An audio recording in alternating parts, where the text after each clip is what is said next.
que le Dieu qui nous a appelés, le Dieu qui nous a élus, et il va fermer certaines personnes, il va apporter l'amélioration dans beaucoup de choses, il va apporter la perfection. Alléluia.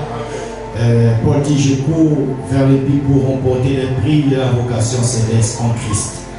Donc nous quittons de l'imperfection vers la perfection. Je crois à la perfection de God pour l'année 2023 au nom de Jésus. Je disais que je crois à la perfection non seulement de God, mais aussi de la chorale dans l'année 2023 au nom de Jésus. Que Dieu te bénisse. Alors, ce soir, je vais essayer de glisser quelques mots là-dessus sur le grand thème, la grande thématique, donne-moi ma montagne. Alléluia. Et je bénis vraiment les orateurs qui ont eu la chance de passer et parler quelque chose de la part du Seigneur sur cette grande thématique. Et je vous dis honnêtement, j'ai été béni. Alléluia. J'ai vraiment été béni. Que Dieu bénisse vraiment tous les orateurs pour le grand travail qu'ils ont abattu. Alors comme c'est une construction, ils ont placé certaines briques et moi également ce soir je vais essayer vraiment d'en placer quelques et je crois que Dieu en fera beaucoup de bien. Alléluia. Bien que je n'étais pas dans le programme du CAP 25, mais quand même il a plu au Seigneur de m'insérer pour que je puisse être une bénédiction pour chacun de vous. Que Dieu vous bénisse. Que Dieu vous bénisse. Donc, on sera toujours dans le texte de base, Josué chapitre 14, le 12e verset. Alléluia. Et on partira du 12e verset jusqu'au verset 15. Est-ce qu'on peut nous lire dans la salle? Je peux lire les 12e versets et vous pouvez m'aider avec les 13e verset, 14e verset et 15e verset. Et mon contexte de ce soir sera basé sur le verset 15.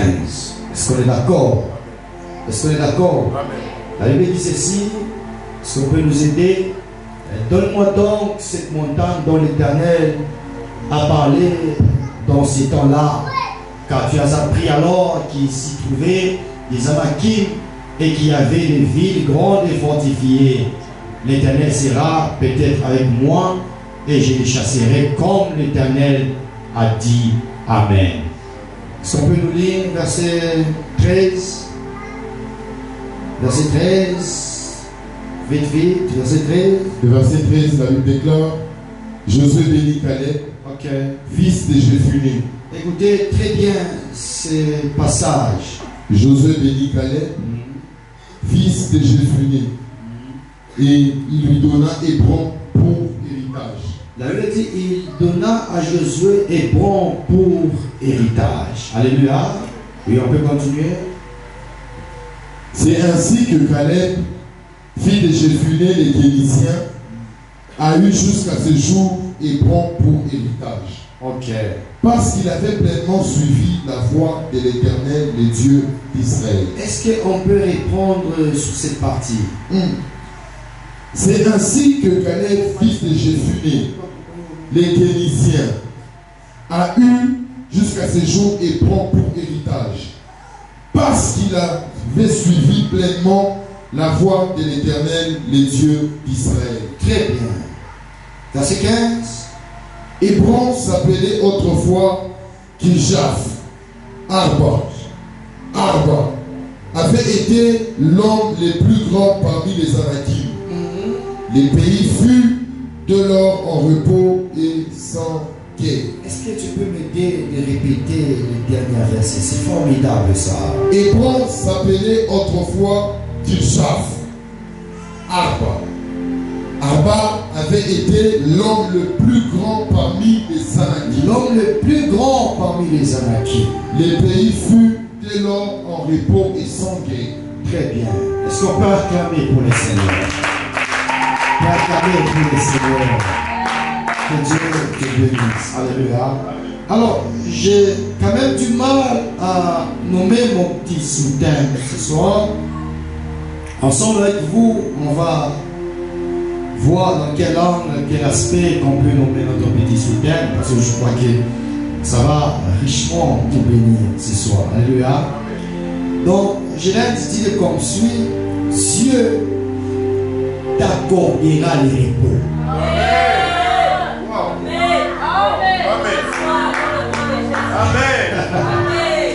Alors, on travaille ensemble. Qu'on dise Dieu t'accordera du repos ou bien le repos. Gracias. Vous voulez quoi? Les deux. Ok, c'est bon. Donc, ce soir, Dieu m'envoie de dire à une personne qu'il va t'accorder le repos. Et vous devez d'emblée comprendre ce que c'est le repos. Alléluia. J'aimerais dire à une personne que chaque chose a son temps. Je suis venu te dire ce soir que chaque chose a son temps. Il y a un temps pour pleurer. Il y a un temps pour rire. Il y a un temps pour naître. Il y a un temps pour mourir. Il y a un temps pour étudier. Il y a un temps pour défendre ce qu'on a étudié. Il y a un temps pour rester chômeur. Il y a un temps pour travailler. Il y a un temps où tu resteras ou tu seras célibataire. Il y a un temps où tu seras marié. Il y a un temps où tu seras au bas de l'échelle. Mais rassure-toi que ce n'est pas la finalité de ta vie. Il y a un temps où tu seras au sommet de l'échelle. Bref, je suis venu dire à une personne qu'il y a un temps pour tout. Il y a un temps pour tout. Et ce que j'aime avec Dieu, il souscrit chaque temps dans sa période. Chaque moment dans sa période. Donc si c'est le temps de la pluie, quelle que soit la force de la pluie, quelle que soit la puissance que vient avec la pluie, une fois son temps est terminé, le temps de la saison sèche va s'annoncer. Vouloir ou pas, le temps de la saison sèche va battre son plein. Je suis venu dire à une personne, le temps que tu traverses, c'est une période bien déterminée. Elle ne définit pas exactement la fin de ta vie. Elle ne définit pas totalement ton avenir ou ton lendemain. Donc rassure-toi qu'il y a un temps pour tout. Alors, cette motivation m'a poussé d'intituler mon thème de ce soir: que Dieu t'accordera du repos parce que tu es dans un temps favorable. Dieu t'accordera le repos parce que tu as combattu un bon combat. Tu as achevé la course. Tu as gardé la foi. Et la couronne incorruptible t'est réservée. Et si je vais aller plus loin, dire à une personne que quiconque franchira le chiffre 25 de cette période, cette grande période de jeûne et prière, rassure-toi qu'il y a un repos qui t'accompagnera. Un bon repos. Un repos paisible. Aussi je vois le repos. Cela sous-entend qu'à un moment donné, je me suis battu pendant longtemps. À un moment donné, j'étais dans l'adversité. À un moment donné, j'étais dans la quête, dans la conquête. Et ce temps est terminé. Voici le temps de repos. Où je suis là pour les résultats de ma conquête. Et j'aime les derniers versets, comme je vous avais dit que non, mon petit sous-thème restera dans les versets 15 et les derniers versets, on dit, dernier paragraphe, les pays